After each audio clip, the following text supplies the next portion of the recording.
For those that don't know who Alan Hart is, and the website's alanhart.net, tell us about your career, what you've done, and why you're going public now. Well, Alex, first of all, let me say I'm delighted to become a member of your truth-telling society, if I can put it like that. And I'd like to tell you why in 2 sentences.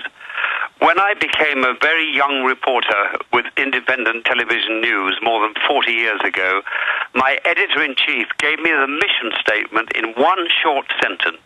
Quote, "Our job is to help keep democracy alive," unquote. And my take today, Alex, is quite simple. The mainstream media has betrayed democracy. I suspect you might go along with that too, yeah? They certainly have. They've been part of the complete overthrow of our society. Okay, well, Alex, my background is I've been in journalism, and I've been doing secret politics in the Middle East for the best part of 40 years. I have 2 claims to fame, in a sense. I am the only person on earth, I think, who enjoyed intimate access to, and on the human level, friendship with, the 2 greatest opposites in all of human history, Golda Meir, Mother Israel, and Yasser Arafat, Father Palestine. I think there's nobody else on the planet who can say that. My other claim to fame is that you know the first rule of journalism, Alex. If you offend both parties to a dispute or a conflict, you're probably on the right track. Yes. Well, I am red flagged by Zionism and the regimes of an impotent, corrupt, repressive Arab order. Both of those who red flagged me, so I guess I'm on the right track. So basically what I bring to the table is 40 years of experience of covering the world in general, the Middle East in particular, and I should add that I started to grow up as a person, as a young reporter in Vietnam. There I was watching America spending $6 million a minute destroying 2 countries, North and South Vietnam, on a war it could not win and should not have fought. It was there that I started to say to myself, what the hell is this world all about? Amazing. And again, you're being meek about your amazing career, sir, and we appreciate you joining us. We'll also talk about some of the books that you've written before you leave us. But let's plunge into it now. Why have you decided to come out and lay out the fact that the media is self-censoring, and that you talked to one of the biggest construction firms in the world, and that they did their own analysis and concluded it was controlled demolition? Okay, well, let's go head on to that, Alex. First of all, I am not a latecomer to the truth of 9/11. I've been aware of the truth since a very few days after the dreadful event happened. But the point is this. When I was completing my latest book, it's an epic journey in 3 volumes through the lies and truth of history as it relates to the making and sustaining of the conflict in and over Palestine that became Israel. I censored myself on the subject of 9/11 because I didn't want to give supporters of Israel, right or wrong, the ammunition to dismiss me as a mad conspiracy theorist because of my views on 9/11, in order to divert attention away from all the other truths I reveal in my book. I think you'll understand what I'm saying, Alex. Yes, I understand. Okay, so here I am in America. I did an interview with another talk show host that I respect, Kevin Barrett. Yes. He asked about 9/11, so I thought, hell, the book's out, the book's published. Volume 3 of the American edition is coming in a very few days. So I decided that the time had come to end my own silence. And the point is this. What I think about 9/11 as an individual is not important. It's what people that I've learned to respect think. Now, I have many friends in all walks of life, politics, business, you name it. And it so happens that 2 of my dearest friends are world-leading consultants, civil engineering consultants, for one of the greatest civil engineering and project management firms in the world. I'm not going to name it. Pete, your listeners can either believe me or not, because the research they did for me, studying all the films and everything else, they did for me privately. Well, you're a renowned journalist and award-winning, so that's standard for those that don't know, to not reveal your sources. You don't want to throw them overboard. I mean, they did this in confidence, but continue. Okay, so here we are. They are truly world-leading consultants, and they said to me when they'd studied the film footage and everything else, Alan, it is irrefutable. The building, the Twin Towers, were brought down by controlled explosions from within. Now, I know there are many other people that say that in America, but as a journalist, I can only go on people that I know and trust, right? Yes. So they said that to me. So by definition, Alex, if the buildings were brought down by controlled explosions, it is a conspiracy by absolute definition.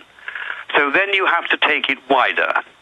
Now, my speculation, and of course it is speculation, is that it probably may well have started out as an all-Muslim conspiracy.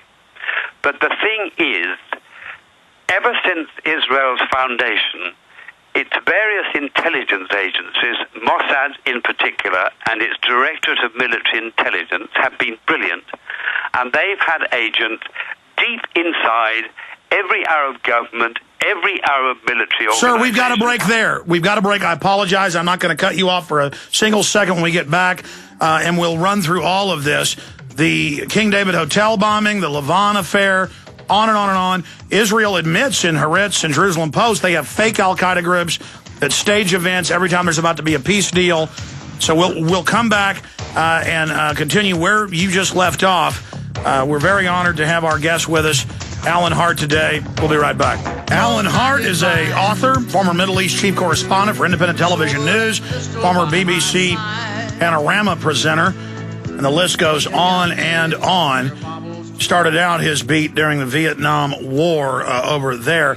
Okay, this is a short segment. You got cut off by the break. Please start back over with the information you were covering concerning 9/11. Right, to pick up where we were, Alex, it's not impossible, and this is my speculation, it's not impossible that it started out as an all-Muslim plot. But even if it did, it would have been very quickly taken over by Israeli agents. I mean, one of the great truths of history is that from almost the moment of Israel's birth, Israeli agents, either Mossad or the Directors of Military Intelligence, penetrated every Arab government, every Arab military organization, every Arab terrorist group, whether they were terrorists or not. And if we time later on, ask me to tell you this particular story, the penetration of the Abu Nidal group. But for now, let us say, even if it started out as an all-Muslim plot, Israeli agents inside would have got to know about it. And my guess is that they would have said to the bad guys in the CIA and their associates, Zionist associates and other neocon associates, hey, this plot is running. What do we do with it? And the answer would have been, we'll use it. Because we know in the background that Paul Wolfowitz had already spoken in his paper, The Clean Break, about the need for a Pearl Harbor event, right? Yes, the PNAC documents. That's right. So the Zionists and the neocons, they were looking for a Pearl Harbor event to give them the pretext to go to war, not only in Iraq to get rid of Saddam Hussein, but the Clean Break document that the Zionists in America wrote for incoming Prime Minister Netanyahu in his first term talked about the need not only to get rid of Saddam Hussein, but to roll back Syria and eventually go for Iran. Which we now see happening. I want to continue fleshing this out from your experience and reporting for decades from the Middle East and interviewing Yasser Arafat and, just countless other people. And as you said earlier, the founder of the modern state of Israel, I believe you were saying you consider to be a friend. That is so interesting. I want to discuss that. And it must be painful to have to, talk about this and go over this because the truth is painful. I'm only looking for the truth. And a lot of the people that constantly attack Israel, in my experience, make stuff up. They hyperventilate. It's a religion of hating Israel. They lie about me. They lie about others, so I don't have any respect for them. But somebody like you, who does have a great track record and who I have researched, that's why you're here on the show, and that's why we're talking about this. And I do believe at certain levels Israel was involved in 9/11. We know that there were hijackers. that were living in homes paid for by Israeli intelligence. We know Fox News even reported that hundreds of Israeli spies were arrested in and around 9/11. I've interviewed the sheriff who picked up the dancing Israelis, who it later turned out were Mossad. And we do know the moving company was a Mossad front. We do know they were videotaping it. We know Silverstein is tied in to all these groups. But then you've got separately Cheney in there in control of the stand-down. We know we have a stand-down order from 2 months before. Yeah, I called Cheney the real Dr. Strangelove, incidentally. Well, then I mean, speak to that, because I'm always worried about anything that says it's one group or another group, when you point out rightly that let me take Adam Gadon, the grandson of the ADL former head, up there putting up fake Al-Qaeda videos. The CIA admits they're putting out fake bin Laden videos now in the Washington Post. I mean, that is clearly a Israeli production with Adam Gadon to menace and scare the American people. So I'm all about, exposing things. I've just found the British stage terror, the U.S. stage terror, and so I want to speak about that because you're saying Israel found out about it and then said, "Hey, this is going on. Let's piggyback or piggyback on it." But for me, it's more than just piggybacking. These governments at every level were involved shepherding the operation. But Alex, there are so many other things. I mean, look, for goodness sake, there has been a complete cover-up in this country, authorized by President Johnson, of Israel's attack on the Liberty during the 1967 war. Absolutely. We don't actually know who killed Kennedy. Now, in my view, Oswald didn't fire a shot. Oh, the evidence is overwhelming. America has an incredible tradition at leadership level in suppressing the truth. And the question you have to ask, surely, is in whose interest is it that American citizens, the voters, be denied the truth about so much? So for you, it's all motive. You believe you're saying Israel had the most in the motive. Well, let's come back and talk about that. No, Alex, with respect, I'm not. Okay, right. Stay there, then. We'll get your answer on the other side. This is a psychological situation we're facing. Once they sell you on the lie of killing Kennedy in broad daylight, with hundreds of witnesses seeing the men behind the fence shooting, once you buy into that lie, now you're committed to buy into even more lies, like 9/11, or WMDs in Iraq, or the White House memo, where Bush is telling Blair, we can get a U.S. aircraft shot down and blame it on Saddam. We can stage events. We're premeditatedly lying about WMDs. That's a form of false flag. The Gulf of Tonkin now declassified, getting us into Vietnam, was staged. Over 1 million Vietnamese, 58,000 Americans, 200,000 maimed. We're going back to our guest here in a moment. Don't forget to support this radio broadcast and to get materials that will wake the public up to what we're facing. The public is awakening right now, but they need the hardcore info. Like Police State, The Rise of FEMA, my newest documentary, proving the total police state grid that's being set up in the U.S. Everybody needs to see this. My 15 years of research condensed into this film. Invisible Empire, New World Order Defined by Jason Burmis, just came out last month. Breaking down the globalists, their mindset, how they use terror, how they use narcotics trafficking to control things. Don't Tread on Me, Rise of the Republic, that I'm featured in and consulted on. Michael Bagnerick, Richard Mack, Charles Key, R.J. Harris, and many others. Taking back states' rights, taking back local sovereignty. The Republic versus the Democracy. All in Don't Tread on Me, available at Infowars.com. And you can also call toll-free to get the films, 888-253-3139. That's 888-253-3139. Now, going back to our guest, Alan Hart, again, author, former chief correspondent for independent television and BBC,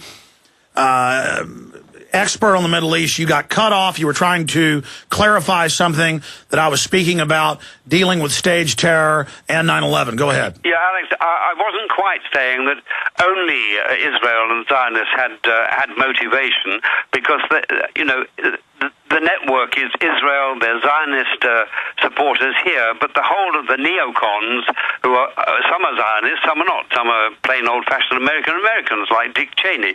But also there is this alliance with the Christian fundamentalists, the so-called Christian Zionists.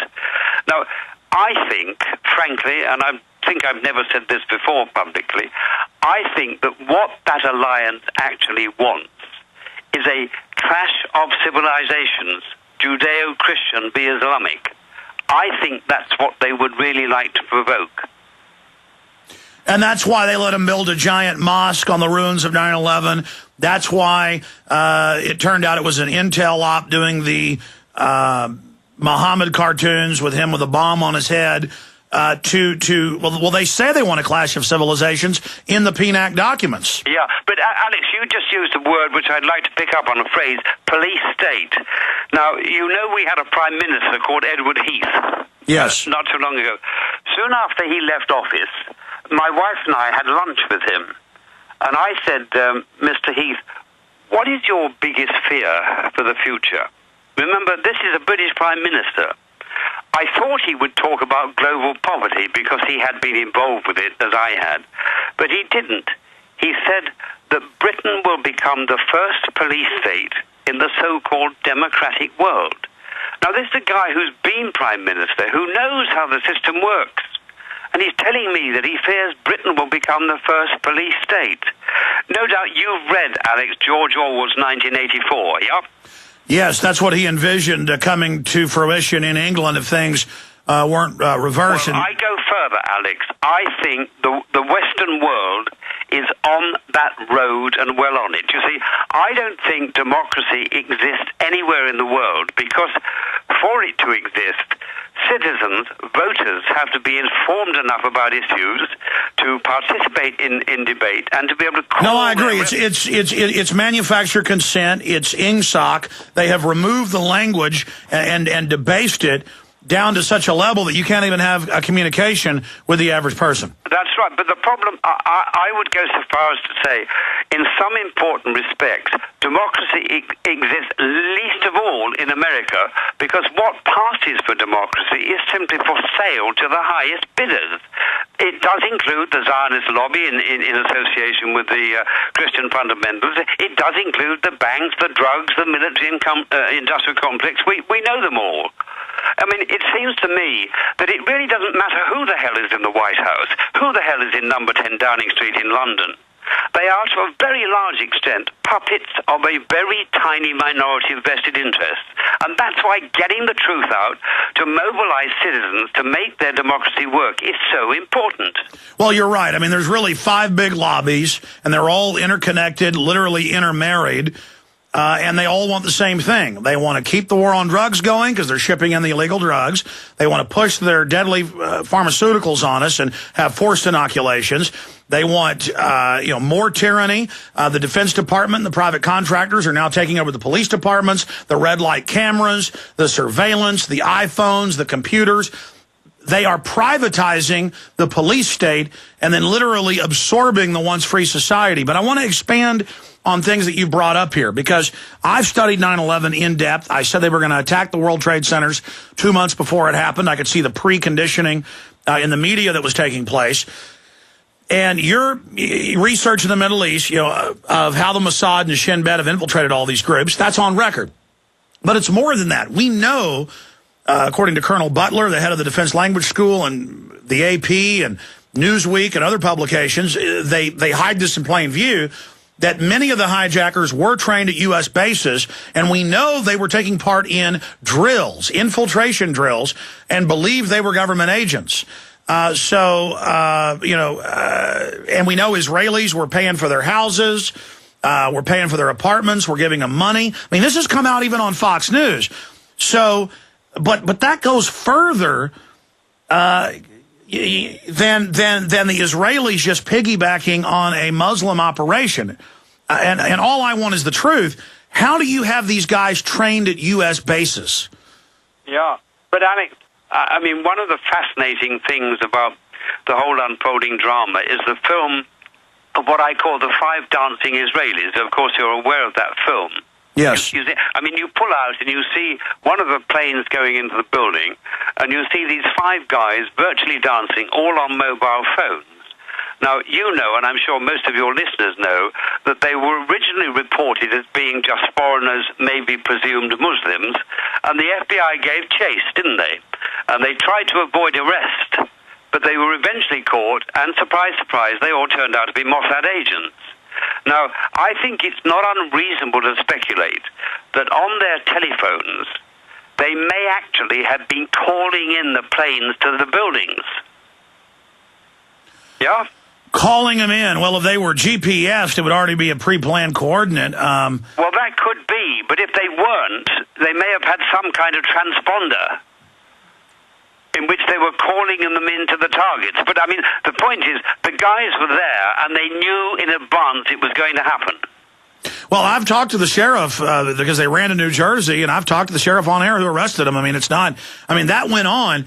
My only issue is, look, it's like a five-headed hydra.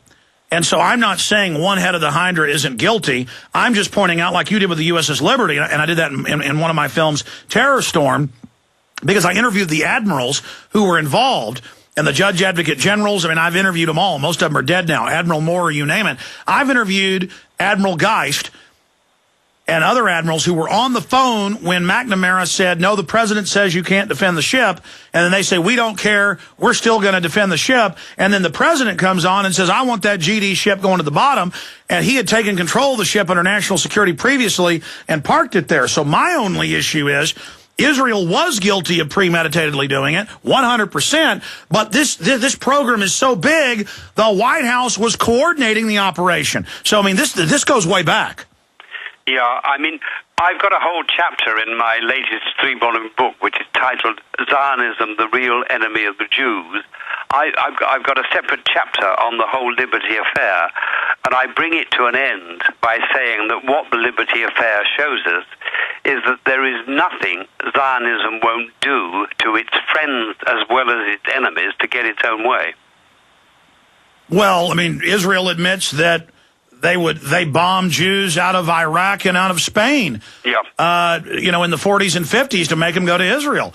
But Alex, can I just say why I think we both are passionate for the truth, but can I just explain very shortly why the truth has to be handled with care? Because if it's not, it could provoke anti-Semitism. Now, I deal with this by saying there is one key to understanding, and all of my Jewish friends who are anti-Zionist agree with me. There is one key to understanding, and it's the difference between Judaism and Zionism. Judaism is the religion of Jews, not the Jews, because not all Jews are religious. Like Islam, like Christianity, it has at its core a set of moral values and ethical principles. Zionism, as Jewish nationalism, is a colonial enterprise which founded a state for some Jews, mainly by Zionist terrorism and ethnic cleansing. Now, the point is this. That means that Judaism and Zionism actually are two opposites. Zionism conflates them so that it can accuse people like you and me who are critical of Israel of being anti-Semitic. But I'm nearly finished on this explanation. When you know the difference between Judaism and Zionism, you can understand, A, why it is perfectly possible to be passionately anti-Zionist, meaning anti the colonial enterprise, without being in any way, shape or form anti-Semitic, anti-Jew. More importantly, you can understand why it's wrong to blame all Jews everywhere for the crimes of the few in Israel. Sure, but I just want to be specific on this whole subject. To me, I don't even approach it from psychologically from an issue of Jews or Germans or Chinese. The Chinese government does horrible atrocities and takes political dissidents' organs. What does that have to do with Chinese people? Or there's an Italian mafia. What does that have to do with Italians? Or John Wayne Gacy, the serial killer, was a WASP or a white guy. I mean, what does that have to do with white people? I mean, every major government I've studied. I mean, the Russians have been caught countless times staging terror attacks. The Tsars did it. The communists did it. I mean, this is just, I believe, what the Founding Fathers did. Any big government tends towards corruption, like you said about the Arab states, highly corrupt. You know, the Saudi Arabians are constantly doing just unspeakably bad things. And so, you know, to me, the media, like you said, wants to make it about anti-Semitism, and we've caught the feds running all these white supremacist groups to go out and be virulently anti-Semitic. to then poison the water from a real debate. But Alex, let me put it this way. I think the real division on earth, the real division is not actually between rich and poor. I think the real division is between governments and the vested interests which sort of run them and the citizens of nations. yes, absolutely. That to me is the real division, and that's where the real struggle is. And the reason why truth is so important is because it's only by truth that the citizens of nations can be empowered to make their democracy work by calling their representatives and even their presidents and prime ministers to account, right? Yes, sir. Alan Hart, in the time we've got with you, though, and I want to have you back up soon about your amazing research and all the incredibly famous people you've interviewed, because, I mean, I love history, and I want to get it from your perspective and also talk more about your 3-volume book that's out, the 3rd volume coming out soon. AlanHart.net, is that the best website to give out? Yeah, but there's also my American publisher, www.claritypress.com. claritypress.com, and we'll talk about the title of the book and more before you leave us, and I'm going to keep you a little bit in the next hour with Bob Chapman because this time is just exploding past us. But I want to digress now. Regardless of the players involved in 9/11, and we know U.S., British, and Israeli intelligence are all merged at the hip, so all three groups know what really happened. And there was a stand down of our air defense. Cheney was in control of it. There were Israeli spies all over the place. That's admitted. This stinks to high heaven. We know they blew the towers up. So let's go back to that, because I just want to have the national debate about what is the true story of 9/11, because none of us are safe if that doesn't come out. Now, and we know governments have been caught staging events in the past to get us into wars. And we know about Operation Northwoods. So let's go back to the thought processes. You're a big independent journalist, author, top BBC, in the previously. 9/11 happens. What spurred you to talk to these colleagues, these top engineers? What was the process? What were the discussions like when they came to you? More details of this info, and then your self-censoring, because we know a lot of other people did that. Go ahead. Well, I may tell you, when I first took the matter up with my world-leading technical consultants, I must tell you that their very first response was to say to me, Alan, it's possible that the planes did bring down the building, because although the burning fuel was not enough of itself to create the heat to melt the steel, as the fire ravaged down and down and down through the buildings, consuming everything else, it may possibly have generated enough heat. So that was their starting position, Alex. But then when they got themselves, and I gave them all the film and other visual evidence of what had happened, it was after their full studying of that these world-leading experts, who I know and I trust, said, Alan, no, our first thought was wrong. There is absolutely no question. The towers were brought down by controlled explosions from within. So once that's established, and many of your own American experts have established that, there is just no getting away from it, Alex. It is a conspiracy. Well, the bigger issue here is all these other engineers. So you're there talking to them. You can see them being blown up, the concrete being turned into dust, the beams being ejected 600 feet. It's clearly happening. Building 7, not hit by a plane, classical controlled demolition.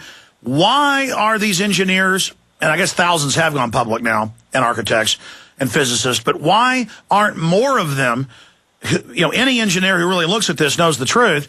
NIST has backed out of their last 6 reasons that Building 7 fell and the towers fell. They lied and said the building was hollow and all these other things. So, why do people then just cowardly not come out and tell the truth? Alex, it's very simple.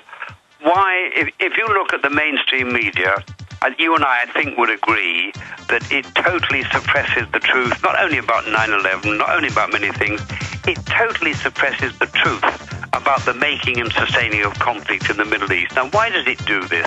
All right, stay there. We're going to come back and talk about that with our guest, Alan Hart. Stay with us. Well, we know this. 9/11's an inside job, and they blew those buildings sky high. And all the major Western governments up to their eyeballs in knowledge of it. And people inside government, it has the dual effect where people that are in the know get even more scared and self-censor. And the general public buys into the lie, and then they're ready to believe the next lie about WMDs or whatever's going on. But when you have all of these, these 4 or 5 big lobbies, when they line up on an issue and when it helps all of them, you better believe you're going to see a movement. And it's just horrible. But Alan Hart, 2 points. Going back to these top engineers you're talking to, were they horrified after they saw the information, A? And then B, are you not seeing the massive awakening where people are just sick of self-censoring, and we are seeing everybody come out of the woodwork, just telling the truth now? And I think the system is very afraid. Well, Alex, I think something very important is happening. I mean, what I'm learning on this, first of what I hope will be several trips to America, is that most Americans, most English people, most Europeans, as citizens and voters, we have one thing in common. We now loathe all of our politicians. Isn't that what we have in common? All the polls show it. For the first time in history, both parties are universally hated. Well, the last time I saw a poll, I think Congress's rating was down to 21% and falling to 20%. Now, that is very serious. So maybe what we are witnessing is the beginning of a process in which people are beginning to wake up. But what they've got to do, Ray, is to make their feelings known and say, up with this, we are not putting. But let me speculate to a nightmare scenario. In Britain, we're heading for 3 million unemployed. Now, it's calculated that if we pass that, and we will, there'll be rioting on the streets. Look at America. If the economy continues to go bad, and in my view it will, your economic situation is going to go worse. Go into next year, the economic situation gets worse, you have a long hot summer, I believe you too will have rioting on the streets. The problem is, the system wants that. That gives the system the opportunity to bring in martial law and abide by what passes for democracy. That's my fear. Wow, Alan, and we have the IMF World Bank documents that were leaked when Stiglitz, the Nobel Prize winner, left in 2002. The IMF calls it the IMF riot. You're absolutely right, and they're admittedly gearing up for it all over Europe, England, and the U.S. This has been a planned implosion, just like the Goldman Sachs documents show. Yeah, I mean, I think the truth is that almost all of our politicians loathe democracy or what passes for democracy and simply like to shut it down. Well, we've seen Obama's people, Bush, they're constantly saying, what we saw, the famous director came out, Woody Allen, just last week and said it'd be great if Obama was a dictator. We should just lock up all the people that disagree with him, and they're serious.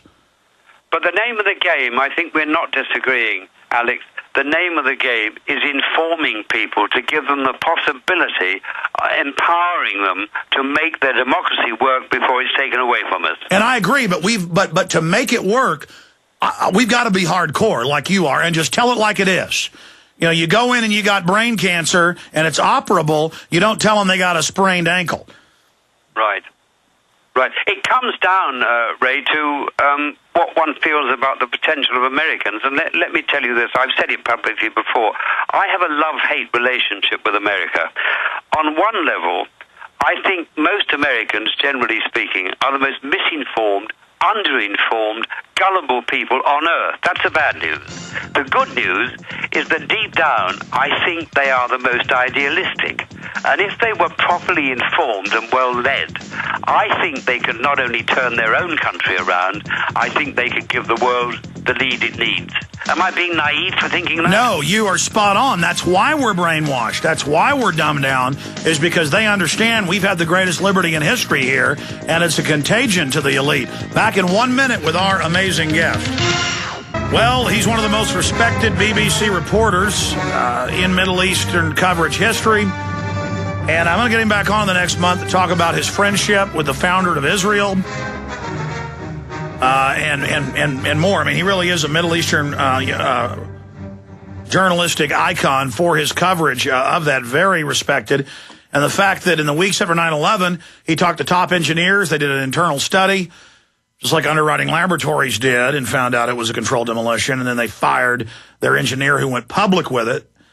Alan Hart has been on the show with us in the last hour, and we are going to have him back up. But we can't afford to let 9/11 become 45 years old like Kennedy. We can't allow another 9/11. And there's no doubt they've used it to set up this police state domestically to attack the world. This is the excuse for the authoritarian system. And if you look at the czars 100 years ago, they'd bomb a building, round up a few thousand dissidents. In closing, I think the 9/11 fraud has unraveled. The polls show that. The system is angry that they can't use false flags anymore. It even came out in mainstream London Guardian last month that a U.S. CIA agent did run the Mumbai attacks. I mean, it came out in the Washington Post. The CIA is putting out fake bin Laden videos.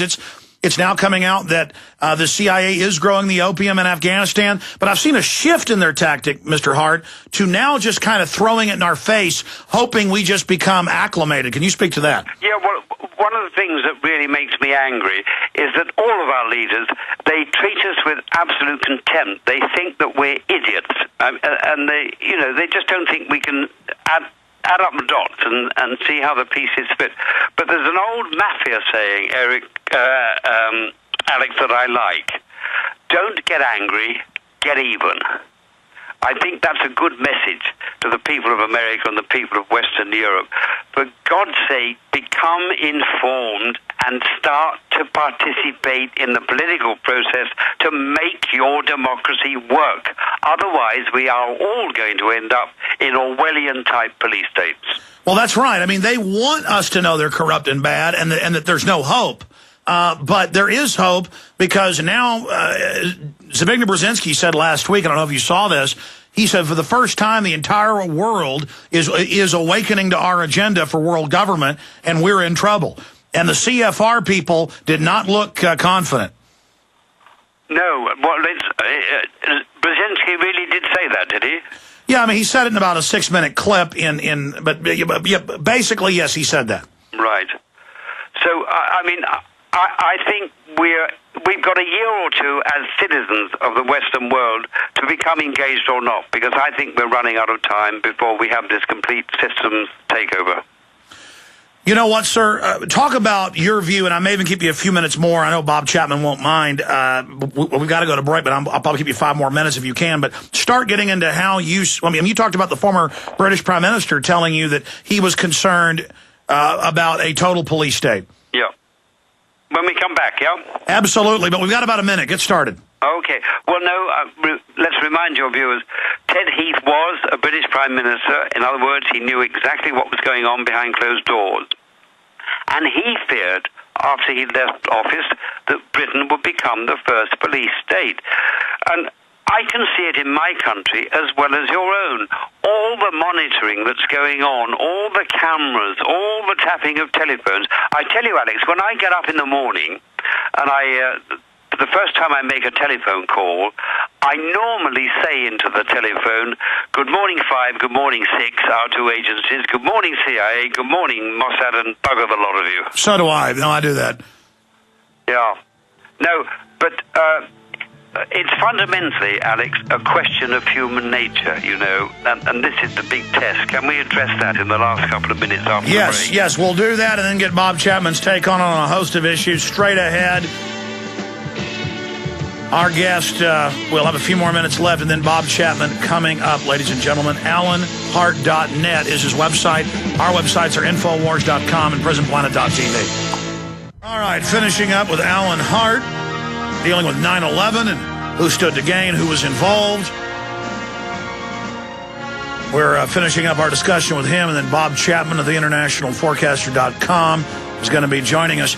You were talking about the former British Prime Minister who you were having dinner with many years ago, and this was back in the 70s then, because that's when he was Prime Minister. Yeah. And he said, I'm afraid of a police state. And then we saw that modern police state grow in England, and now that exact system that's been beta tested there is going in worldwide. We learned Google is really an NSA front. They're spying on everything. They've got predictive programming systems that they call basically crystal balls, where they can basically predict the future of what masses of people are going to do. We have the elite playing God with a high-tech Orwellian panopticon. Your closing comments on that? Alex, I think the single most important question, and it's very germane to everything we've been talking about, is what is the real quality of human nature? Now, we all know there are two views. The pessimistic view says we human individuals are on balance inherently, unchangeably short-sighted, selfish and stupid. Now that's the view of politicians because they need it to be that view. It's the view of the mainstream media. It's the view of corporates, bankers especially. But there is another view. The other view is that put into words by my favorite philosopher, who happens to be an American, John Dewey. Are you familiar with his work, Alex? Sure. Tell folks his quote. Well, John Dewey wrote sometime in the 1920s, 30s. Now, incidentally, I had this view myself before I knew it was his. He said, we must unlearn what we have been taught about the unchangeability of human nature. In other words, Alex, what he was saying is, we have been conditioned to be short-sighted, selfish and stupid. It follows that we could be reconditioned by education to be something else. That's my point, and I believe that's the key to everything. And we are educating and informing here today. Well, it's also, who do you build up as an idol? Inventors, trailblazers, scientists, people who make self-sacrifice, or movie stars, Lindsay Lohan, what's the new drug she's on? So they've taken the weaker elements of humanity and focused on it in a feedback loop by design in their own documents to debase society. The Romans 2,000 years ago were doing this, and as they got more decadent, the more games, the more bread and circus, the more dehumanization. So, I mean, you read Edward Bernays, you read Joseph Goebbels, this is stuff 50, 60, 70 years ago, and you could see it all in play today. But that development of where I'll be reading a British psychological war manual from the 60s, declassified in the 90s, and I would have already thought everything in there about human nature and how they manipulate us. I've already seen the programming, reverse engineered it, and then to read them laying out how they do it, and all the different layers of like an art form of different types of propaganda and brainwashing, all integrated in together. It is devastating the average person who was never brought up to even be on the lookout for this. But the good news is, it was 5% that established our republic. It was less than 5% that got the Magna Carta in England. It's always been a highly motivated group of people that have great movements for good, and small groups that have great movements for bad. So we know that if we who are awake and informed and truly care do not stop and take action, history will be ours. Or we can turn it over to the control freaks who want to turn us into a bunch of mindless animals so we can be more easily managed. And to me, that is a great crime against humanity, because I'm a fan of man. I'm a fan of our society. I'm a fan of where we can go. I realize life is but a flash, but the species can go on forever. And I'm in love with humanity and the great beauty it creates.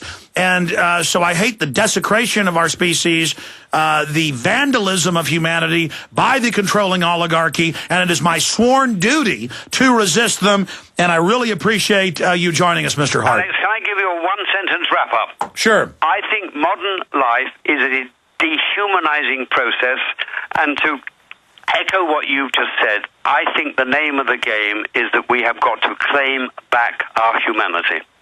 Well, that's what Thomas Jefferson talked about. He was worried 230 years ago about people moving into the cities because he said they will lose touch with what it is to be a human. And again, we've now seen that. I see it with my own children. You know, I'm not teaching them how to repair things, how to fix things. I know less than my dad knew. He knows less than his father knew. And who was the philosopher that said, and then I want you to close commenting on this. I look forward to having you back on. We appreciate your time. That adversity, makes wonderful, powerful, dynamic people, and decadence. Lots of lots of largesse and makes monsters. I mean, I butcher the quote, but adversity makes men. Decadence makes monsters, but I think we're in this process, but it's the first time in history we have a scientific elite that other dictators and people have instinctively understood manipulation. These guys have graphed it all out and compartmentalized it all, and they brag about it, and it's so cold-blooded. Well, I can tell you, Alex, in another sentence about adversity. 8 years ago, I had a stroke. It left me speechless and it paralyzed all my limbs. But I was told by my consultants to apply my mind and make my neurons in my brain form new connections. You can triumph. You can come out of adversity even stronger. Well, God bless you. Thanks for coming on today, and it's good to have you, as you said, being part of this growing society of truth. God bless you. Look forward to doing some more, Alex. Take care. Take care. Appreciate him spending time with us. Bob Chapman, again, I apologize for having you hold a few minutes, but I know you've told me you don't mind when we have a guest on like that. For those that want to read the article, it says, top construction firm WTC destroyed by controlled demolition. A top former BBC reporter saying day one, they knew it was an inside job. Bob Chapman, what do you make of that? I hadn't heard that. Did it just come out? Yeah, it just came out. No, I don't have any comment because I haven't read into it at all. What about the overall... What I would like to say is that was a wonderful guest, and I hope you have him on again soon. He understands what it's all about. I just found the Victor Hugo quote, a French philosopher, adversity makes men and prosperity makes monsters. And that's absolutely true. But also, there's another Victor Hugo quote I really love, and that is, there is no army that can stop an idea whose time has come. Bob Chapman. And that's for sure. And that was right around the French Revolution, I'm sure. And when I lived in Geneva, when I was going to the Université de Genève, I lived in Jean-Jacques Rousseau's old house, we'll call it. And he was in the same time period. But, the verity of life is the same as it was long ago. Mankind hasn't changed that much. It's just the instruments which those who are in power and want to remain in power use against mankind to harness them to do the things that they want them to do.